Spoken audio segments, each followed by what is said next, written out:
And now I'd like to invite Dr. Robert Ivany, the president of the University of St. Thomas, who is the chair of tonight's Friendship and Dialogue dinner, to come to the stage to make his welcoming remarks. Please join me in welcoming Dr. Ivany. Well, thank you, ladies and gentlemen, for this wonderful turnout. I'm always amazed at all that Houston has to offer. We have, wonderful cultural events. We have great venues for football and baseball and the opera. But clearly one of the shining stars of Houston is the number of philanthropic and non-for-profit organizations, much like the Gulen Institute, that give so much back to us. So I think without going further, it behooves us to give a round of applause to all the members of the Gulen Institute for doing all they have done, especially this 7th annual dinner. So please, let's give them a round and say thank you very much.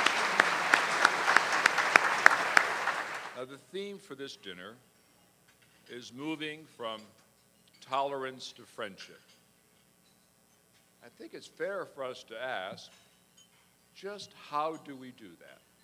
I believe that that bridge from tolerance to friendship is education.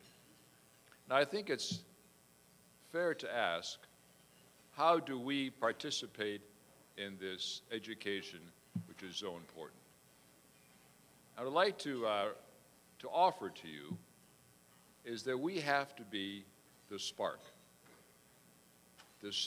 that ignites an openness and a desire for learning on our own part and on the parts of our friends and relatives and those we associate with. This spark can come from many different parts or many different ways.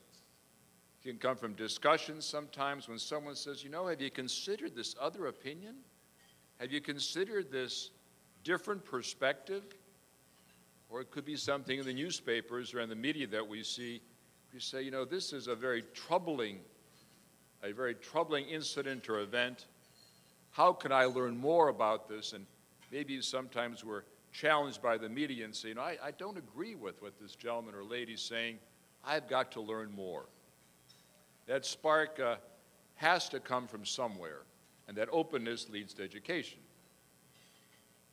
We also have to be that kind of a spark.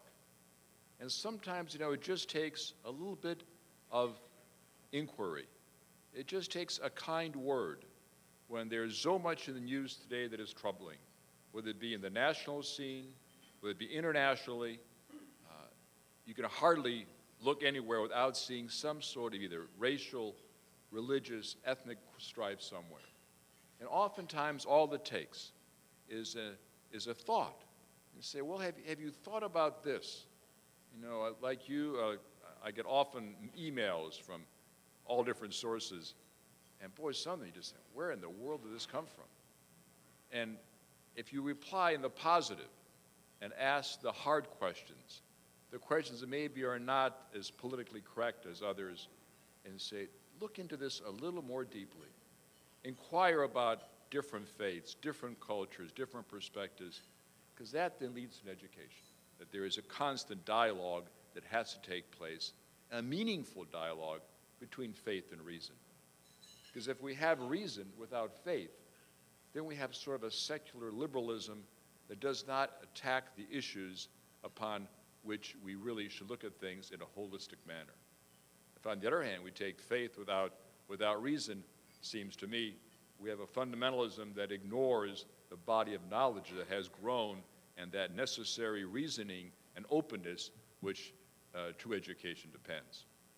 So I can only add my thanks to organizations, especially the Gulen Institute, events such as these, because although we have some wonderful venues here in Houston, from the Minute Maid Park to Reliant Park, the Texans, the Opera, the Symphony, I think that the really important ones are gatherings such as these.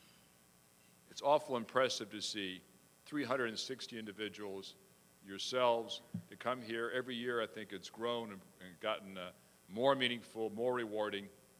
Thank you very much for coming. God bless you, and please find a way to be a spark in someone's life that will lead to education so we can cross that bridge from tolerance to friendship. Thank you.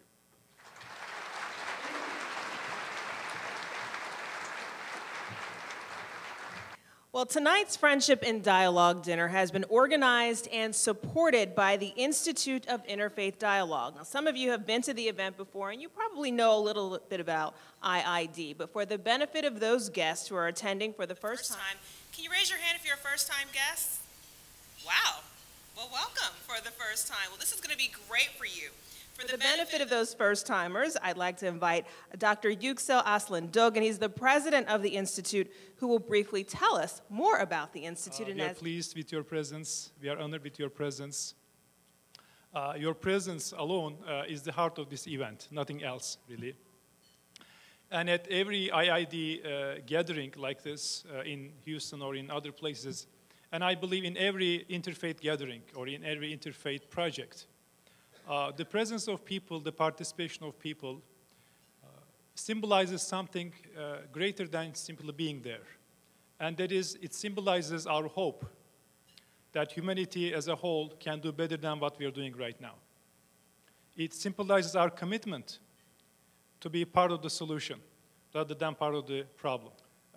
IID was founded originally in Austin by Turkish Americans and their friends, their American friends. And it later moved to Houston. Now it has 4 branch offices in Texas and 15 representatives. And every year our events reach over 10,000 Texans. So at IID, we have a basic philosophy about interfaith dialogue. In the dictionary or terminology of IID, interfaith dialogue doesn't mean a compromise. It doesn't mean giving up the things that you believe in or your values to be a participant in dialogue. It is also not an effort to unify religions or faiths in any way, although there are such efforts, and I respect the intentions of the people who are doing that. But for IID, dialogue is not that either. It is also not conversion. First, it is not sincere if it is done for that purpose, and secondly, it doesn't work. For IID, dialogue first means communication. Human-to-human communication. So our goal at IID is to foster and facilitate this human-to-human communication in different ways.